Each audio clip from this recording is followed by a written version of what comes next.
Sathya Sai Speaks, Volume 7, Chapter 6. Angam and Lingam. The glory of India reaches the ends of the world. She is the embodiment of spiritual victory. She has given birth to indomitable heroes who have assailed the inner foes and adventured far into the regions of the reality. These have laid down for the guidance of mankind various disciplines which will prepare them for similar triumphs. Among these, the ceremonial observance of holy days dedicated to intense meditation on the aspects of Godhead is highly important. One can understand the ridicule which Westerners in their ignorance pour on these observances, but it is pathetic to find Indians also among the traducers. They too have become blind to the meaning and significance of their heritage. They have not tasted the fruits of the discipline. As they have not practiced it, how then can value be attached to their judgment? The state of the Indian nation can be summarized in the proverb, "Father is happy with the second wife, children miserable with their stepmother." The technological civilization of the West, the culture that places the standard of living in a more honorable place than the means by which that standard is attained. The culture that flies to the moon but is afraid to peep into the mind has become the favorite wife. The children who are to be fed on mother's milk of Sanatana Dharma, the eternal religion, are miserable, for they have no training to secure it. Born to a rich heritage, the children are growing up destitute and helpless. Each one is the repository of divine might, of the imperishable Atma.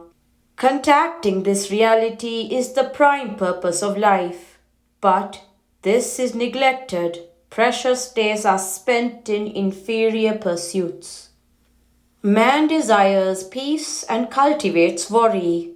Ramakrishna Paramahansa bewailed every night that one more day had gone by without his being able by his prayers to visualize the mother as a living mother. That is the yearning that man must cultivate, not the competitive greed for sensory pleasures that are false and fleeting. Man must engage himself in such tasks as will confer on him peace and lasting joy. Man must examine for himself the merits of various activities and choose only such as will benefit him. He desires peace and cultivates worry and anxiety. Planting a lime tree, he hopes to get mangoes therefrom. This is sheer ignorance or willful blindness, or the result of misguidance. To make coal white, it is foolish to wash it in milk. The milk too gets bad. You have to heat it red hot and continue the process until it is transformed into white ash. The ash remains ash forever. Similarly, the tamasic, dull-witted and ignorant mind, black, has to be transmuted into the rajasic stage, red or active and passionate, and then to the sattvic stage, white or calm and pious.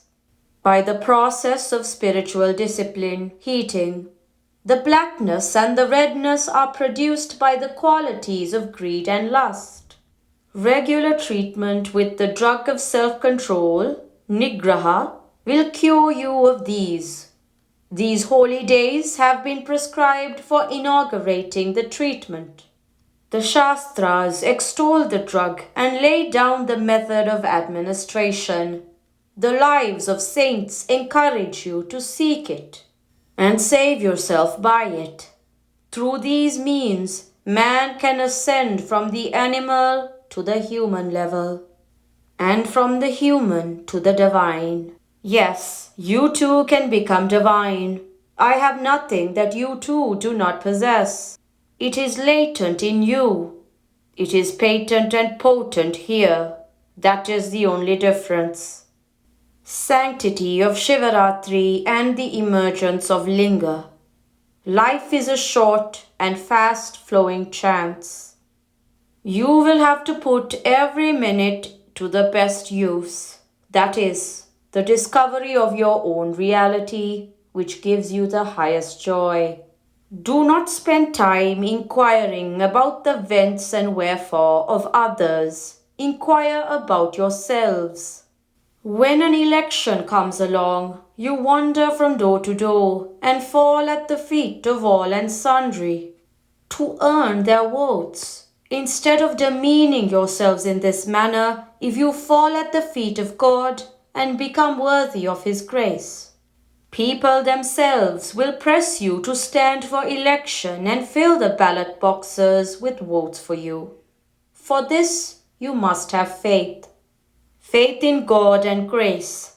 Now, most people have no faith. What is worse, they laugh at those who have. They scorn those who create and promote that faith.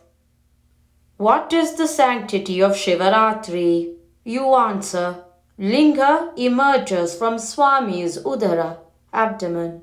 In fact, the Linga is in every one of you. In the Angam, body, there is Jangam. In the body composed of limbs, there is always the movement of the mind towards the external objects. In Jangam, there is Sangam. Through this movement, there arises attachment. In Sangam, there is Lingam. Through attachment and consequent suffering, the individual learns the need for and the efficacy of the Linga, or God, who is his innermost core. Witness the Atma Linga, spirit of the soul, that emerges. Derive bliss therefrom, but make yourself worthy for deriving it. Shivaratri night should be spent in vigil. For example, let me tell you why this day is considered holy. Today is the 14th day of the dark half of the moon. When the moon is all but invisible, just a minute fraction remains visible to man. The moon is the presiding deity of the mind. The mind is the source of all the entangling desires and emotions. The mind is, therefore, almost powerless this day. If only this night is spent in vigil and in the presence of the divine, it can be fully conquered and man can realize his freedom. So every month, the 14th day of the dark half of the moon is prescribed for more intense sadhana, and once a year, this Mahashivaratri, the great night of Shiva, is laid down for the great consummation. Vigilance this night is to be secured by sadhana, that is, by means of bhajan, or the reading of sacred texts, or listening to the reading of such texts, not by attending film shows or gambling or playing cards. Be engaged in seeing good, listening to good, speaking good, thinking good, doing good. That is the program for the vigil tonight. Make it also the program for your entire life. A father sent his son to the market with a sum of money to bring home some fruits. While bringing them home, the boy saw a few beggars on the road and heard their wails. He realized that they were hungry and that they needed the fruits more urgently, so he gave the fruits to them and came home empty-handed. When the father chided him, the son replied, I have brought you invisible fruits that are sweeter and more lasting. Yes, the fruits of charity rendered to the deserving are really sweeter and lasting. Seek all chances of doing such good acts. Now, I shall unfurl the Prashanti flag. No good will come if I merely unfurl it on this building. Prashanti, or the highest peace, can be won only when each one of you unfurls it in your heart. Ruminate on what I have said when you reach home, and digest it and let it add to your strength and forbearance.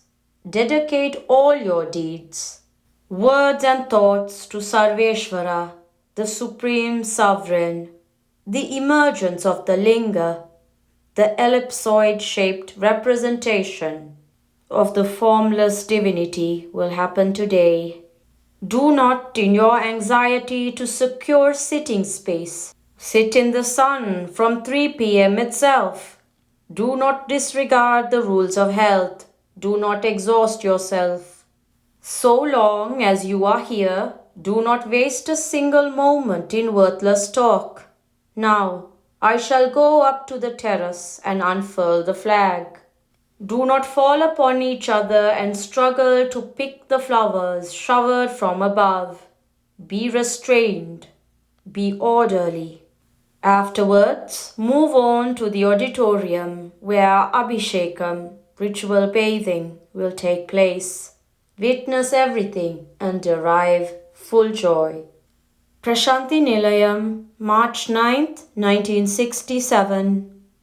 Resolve that relying on His grace, you shall be free from illness from this moment. Transfer the faith that you have in drugs to God. Put your trust not in medicine but in Madhava. Resort to prayer, to sadhana, japam and dhyanam. They are the vitamins you need. They will restore you. No tablet is as efficacious as Ramanam. Shri Sathya Sai Baba.